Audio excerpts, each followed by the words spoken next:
그러니까 이 사람들은 완전 처음부터 그냥 작정하고 모녀가 팀이 돼가지고 저한테 접근을 했던 거였어요. 그래서 이렇게 엄마랑 딸도 이렇게 작정을 하고 소매치기를 하는 사람이 있다는 것도 알아주시면 좋을 것 같아요.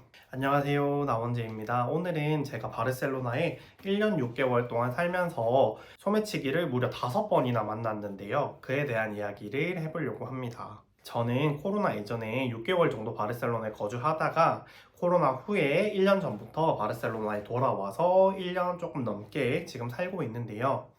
저는 일단 직업이 사진작가고 그렇기 때문에 저는 항상 관광지에서 일을 해요. 그래서 저는 조금 더 다른 분들보다 소매치기 만날 확률을 많이 갖고 있다는 사실을 알아주시고 들어주셨으면 좋겠습니다. 첫 번째는 제가 코로나 이전에 바르셀로나에 산지 얼마 안 됐을 때였는데요. 처음이다 보니까 뭐 다 신기하고 너무 좋고 이래가지고 늦게까지 술을 마신 적이 있었어요. 그때 그 술집이 마감 시간이 1시였나 그랬을 거예요. 그래서 제가 1시에 이제 끝나고 집으로 돌아오는 길에 친구랑 둘이 걷고 있었거든요. 근데 저기 좀 큰 길이었는데 반대편에서 흑인이 다가오는 거예요. 엄청 큰 흑인이었거든요. 저보다 한 20cm 이상이어서 진짜 이렇게 봤었던 것 같아요. 그 친구가 다가오면서 엄청 친하게 굴면서 하이파이브를 하자는 식으로 이렇게 다가오는데 전 엄청 크고 무섭잖아요. 밤인데다가 흑인인데다가 키도 크고 갑자기 친한 척 다가오니까 당연히 경계하면서 손을 안 내밀었거든요. 근데 그 하이파이브 하려는 손이랑 반대 손이 제 바지 주머니에 있는 휴대폰을 이제 빼낸 거예요. 그 휴대폰이 빠지는 느낌이 들어가지고 바로 손으로 이렇게 내쳤던 기억이 있어요. 만약 제가 그때 더 취했거나 아니면 제가 조금 더 약해 보였다면 그때 그 휴대폰은 털리지 않았을까라는 생각이 들어요. 근데 다행히 그때는 안 털렸고, 번째로는 또 이 일이 있고 얼마 지나지 않았을 때 이야기인데 제가 촬영 도중의 이야기예요. 제가 그 바르셀로나 대성당 앞에서 촬영을 시작하는데 그때 이제 보통 제가 안내를 드리는데 제가 백팩을 들고 가니 백팩 안에 들어갈 수 있는 그런 짐들만 들고 와달라 이렇게 보통 안내를 드려요. 근데 그때 그 신랑님, 그때 그 고객님은 백팩을 가져오신 거예요. 그래서 그때 그 백팩을 어떻게 가지고 다녀야 되는 상황이었어가지고 그러면은 놔두고 촬영을 하자 이래서 놔두고 보통 그래서 제 발밑에 두거나 제가 저랑 그 고객님 사이에 서로가 보이는 데다 가방을 두거든요. 근데 그때 당시에는 제가 일도 거의 한 지 얼마 안 됐을 때였고 약간 이런 경계의식도 조금 덜 했었던 것 같아요. 온 지 얼마 안 됐을 때니까. 그래서 그때 잠시 가방을 이제 뒤에 두고 제가 그 고객님한테 간 거죠. 조금 더 디테일하게 자세를 잡으려고 했던 것 같아요. 그래서 그때 그 순간에 이제 아마 가방이 없어졌었을 거예요. 그래서 이제 저희가 조금 늦게 알아챘거든요. 그래서 알아챈 순간에 저기 멀리서 약간 저 반대 방향으로 뛰어가더라고요. 갑자기 누가. 그래서 신랑님은 이게 약간 이제 반사적으로 그분을 쫓아갔거든요. 근데 일단 그 쫓아갔지만 그 사람을 잡지는 못했고 근데 그 사람한테 가방이 안 보였던 걸로 기억을 해요. 그래서 신랑님도 쫓아가다가 가방도 안 보이고 일단 못 찾아서 다시 돌아오셨는데 이제 저희 생각에는 그때 당시에 그 달려갔던 사람 말고 또 다른 사람이 이렇게 가져간 게 아닐까라는 추측을 그때 했었거든요. 무튼 그래서 진짜 그때 당시에 너무 죄송해가지고 그때 당시에 귀중품은 가방에 다행히 없었는데 여권이 들어있었어가지고 그 여권 재발급 받는다고 그분들 그 신혼여행을 하루를 조금 반 정도를 날렸던 기억이 있어요. 그래서 진짜 그때 너무 그때 한 5년 전 이야기인데 아직도 진짜 그날 생생하게 기억에 남을 만큼 너무 죄송하더라고요. 그때 당시에 저도 엄청 지금 5년 전 이야기니까 지금보다 5년이나 더 어렸고 그분들이 저를 엄청 어리게 봐주시고 막 좋게 봐줬나 봐요. 어린데 해외 나와서 이렇게 사진 일하고 이러니까 그래서 다행히 더 크게 막 문제 삼진 않고 그분들이 오히려 저한테 막 괜찮다고 해주셔가지고 다행히 막 더 크게 문제되지 않고 넘어갔는데, 그때는 제가 혼자 일했던 게 아니라 업체가 있었어서 업체 사장님이 그때 당시에 또 뭐 약간의 보상을 해줬던 걸로 기억을 해요. 혹시라도 그때 그분 저를 기억하시고 이 영상을 보신다면 연락 주시면, 제가 지금은 아마 5년이 지났으니까 뭐 가족이 생겼겠죠? 그래서 혹시 오시면 제가 또, 아니면 제가 한국을 가서라도 가족 사진이라도 제가 찍어 드릴 수 있으면은 꼭 찍어 드리겠습니다. 연락 주세요. 그래서 그때 이후로는 제가 진짜 완전 경계하면서 다니기 시작했어요. 그런데 또 얼마 지나지 않아서 바로 세 번째 일이 발생을 하는데, 이때가 아마 크리스마스였던 걸로 기억을 해요.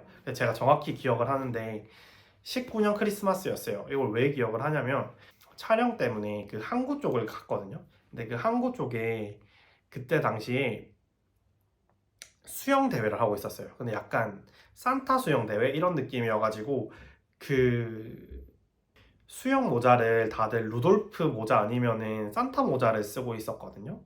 그래서 좀 거기에 약간 정신이 약간 나갔나 봐요. 그거에 약간 꽂혀가지고 조심해야겠다는 생각은 했는데, 그래가지고 거기 행사장에 사람이 진짜 정말 많았어요. 그래서 어떻게 꾸역꾸역 들어갔는데, 들어갈 때도 저희 그때도 촬영 중이었으니까 고객분들께 소매치기 조심하세요 하고 주머니 조심하라고 하고, 저도 이제 가방 조심하고 이제 카메라를 이렇게 양손으로 이렇게 파지하고 갔거든요. 안으면서 들어갔어요. 근데 저는 당연히 제 안주머니에 폰이 있다고 생각했는데 바깥 주머니에 있었던 거예요. 그래서 들어갔다가 촬영을 당연히 사람이 많으니까 못했죠. 못하고 바로 나왔거든요. 그 나왔던 그 상황에 폰이 없어졌어요.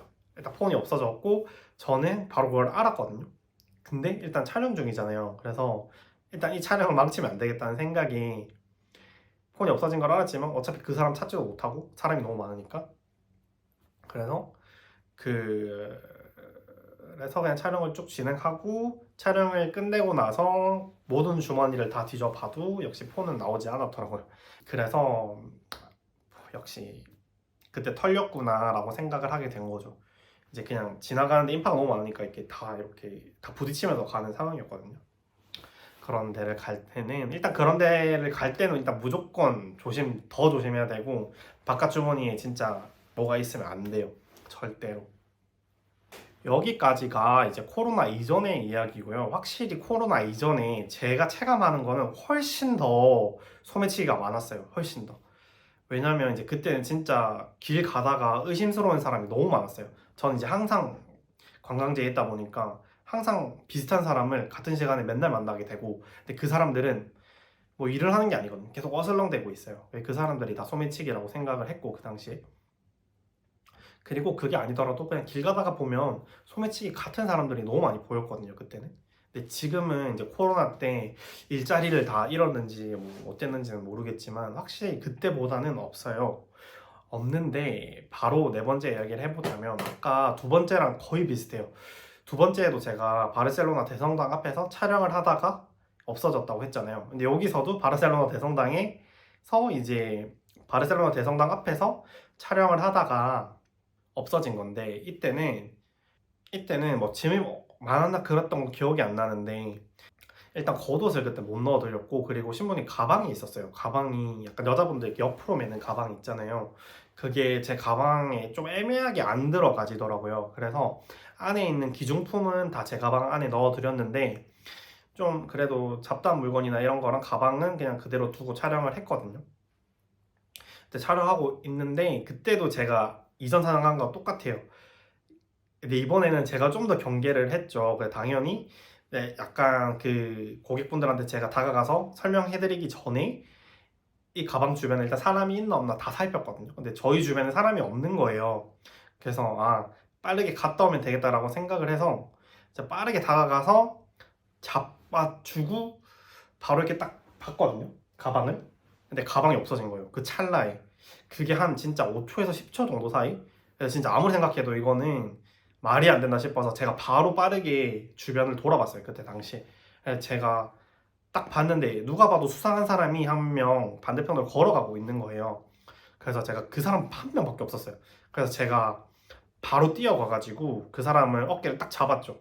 그래서 저를 딱 보더니 가방이 이제 약간 손이 이렇게 자기 겉옷 뒤에 숨기려고 하는데 가방을 다 못 숨긴 상태였거든요. 그런데 저를 너무 뻔뻔하게 보는 거예요. 약간 뭐 어쩌라고 하는 식으로 저를 쳐다보길래 가방을 내놓으라고 했죠, 당연히. 근데 자기는 가방이 없대요. 근데 이 안쪽에 사이 이렇게 가방이 보였어요. 그래서 이거 뭐냐고 했더니 그제서야 뭐 이렇게 주더라고요. 그냥 너무 뻔뻔하게 자기는 아무 잘못 없다는 듯이 저한테 보길래 그때 제가 너무 화가 나가지고 그 사람 보내기 전에 그냥 운동화로 정강이를 이렇게 세게 한번 차고 보냈던 기억이 있어요. 저는 그래서 어쨌든 그때는 다행히 가방을 털리진 않았는데 또 생각을 했죠. 이때 항상 사진 찍는 사람을 털려고 계속 보고 있구나라는 생각을 했거든요. 그래서 절대 뭐 사진 찍을 때라든지 저는 이렇게 삼각대 놔두는 것도 위험하다고 생각을 하는 게 삼각대를 놓고 이렇게 촬영을 하잖아요. 그러면은 만약에 삼각대를 이렇게 놓고 제가 여기 있잖아요. 그럼 만약에 소매치기들이 작정하고 저한테 와서 접근을 하면 시선이 당연히 그 소매치기 범들한테 시선이 가잖아요. 그럼 이때 다른 소매치기 애가 이 카메라를 가져가겠죠. 이런 식의 팀들도 엄청 많아가지고 저는 이렇게 몇 번이나 이렇게 이런 사람들을 보니까 확실히 위험하겠다라는 생각을 들더라고요. 그리고 이제 마지막 5번째는 이게 완전 최근의 이야기거든요. 한 3개월 전 이야기. 제가 지금도 보시면 손목이 안 좋아서 물리치료를 받으러 가는데 그때 당시에 한 4시쯤이었어요. 오후 4시. 그래서 지하철을 탔는데 지하철이 좀 한간 시간이었어요. 그때 자리는 없었는데 저만 서 있는 느낌? 그러니까 제 앉을 자리만 없고 나머지 분들은 다 앉아 계셨어요. 그랬는데 그 다음 역에 어떤 모녀가 탑승을 하는 거예요. 근데 굳이 그 넓은데 굳이 제 앞에 서는 거예요. 그래서 일단 그때도 좀 이상했고 그 모녀가 누가 봐도 좀 낡은 옷을 입고 있었고 일단 행세 자체가 좀 깔끔하지가 않았어요. 좀 이상하다라고 생각을 하고 있었고 저는 계속 위화감 같은 걸 느끼고 있었거든요. 이 사람들 이상하다. 좀 경계심 계속 경계하고 있었어요. 근데 아니나 다를까 그 딸같이 보이는 애가 지도를 펴더니 자꾸 이렇게 가리키는 거예요. 나 보란 듯이 이렇게 하면서 말은 한마디도 아니에요. 계속 이렇게 하는데 그래서 뭐 여기 맞다라고 제가 해줬거든요. 얘가 혹시라도 뭐 장애인인가? 그래서 그냥 뭐 그 상황에 조금 안 도와주기도 애매해서 그냥 뭐 손깍질로 이렇게 가리키고만 있으니까 거긴 맞다고 이거 타고 가면 된다고 제가 스페인은 잘 못하지만 그냥 짧은 언어로 그냥 맞다 그냥 가면 된다라고 했는데 계속 가리키는 거예요. 그냥 밑도 끝도 없이. 그래서 뭐지? 약간 이상한 생각이 든 거예요. 여기 아닌가? 라는 생각이 들어서 왜 그 지하철의 위쪽에 그 지도 있잖아요. 지도가 약간 뒤에 있었어요. 그래서 약간 제가 이렇게 돌아서 지도를 확인하는데 이제 그때 이렇게 돌면 이렇게 약간 옷이 이렇게 뜨잖아요. 지금 제가 앉아 있어도 조금 안 뜨는데 약간 서 있으면 약간 옷이 이렇게 뜨거든요. 제 안주머니에 이렇게 지갑이랑 휴대폰이 있는데 뜨잖아요. 이때 제 지갑을 가져간 거예요. 이렇게 가져갔었어요. 그래서 그때 당시에 가져갔는데 제가 바로 알아채지는 못했거든요. 근데 이게 제가 여기 안주머니가 좀 작아요. 근데 그때 당시에 뭐 지갑에 뭐가 많이 들어있었어가지고 동전이 많이 들어있었어가지고 지갑이 좀 빵빵했거든요. 근데 이제 그 지갑이 없어지니까 갑자기 이렇게 가슴 쪽이 이렇게 빵빵했던 게 없어진 거죠. 그래서 제가 계속 이 사람들의 경계를 하고 있었으니까 이게 눈치를 바로 챈 거죠. 그래서 가슴을 제가 확인을 했는데 가볍다 없다라고 확인을 해서 안쪽에 손을 넣고 딱 그 여자 얼굴을 보는 순간 제 지갑을 이렇게 딱 떨어뜨려 가지고 쨍그랑하는 소리가 동전 쨍그랑하는 소리가 이렇게 바닥에서 들리더라고요. 그러니까 그 사람이 소매치기를 했는데 제가 바로 눈치를 챘으니까 이렇게 지갑을 그냥 손에서 놓은 거죠. 그러고 나서 지갑을 줍고 그 사람을 확인을 하니까 그 사람 손도 약간 이렇게 있는 게 아니라 그냥 왜 어떤 두건 같은 걸로 이렇게 싸가지고 손 안 보이게 수건으로 이렇게 한 상태에서 이렇게 하고 기둥을 잡고 있더라고요. 그러니까 이 사람들은 완전 처음부터 그냥 작정하고 모녀가 팀이 돼가지고 저한테 접근을 했던 거였어요. 그래서 이렇게 엄마랑 딸도 이렇게 작정을 하고 소매치기를 하는 사람이 있다는 것도 알아주시면 좋을 것 같아요. 일단 이렇게 해서 제가 5번이나 만난 이야기는 끝인데 뭐 추가로 조금 더 말씀드리자면 일단 얘네들이 가장 많이 노리는 건 휴대폰이거든요. 휴대폰.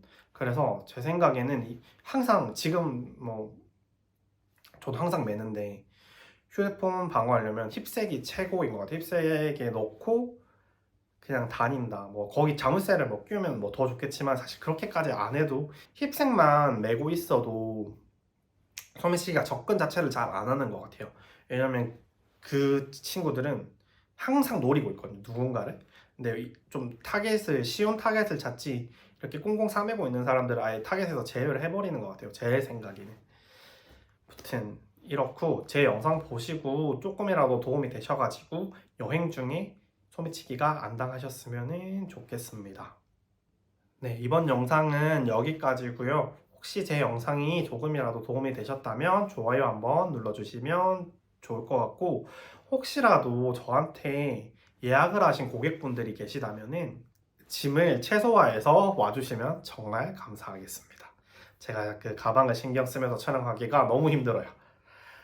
그러면 좋은 하루 되시고 저는 다음 영상으로 찾아뵐게요. 감사합니다.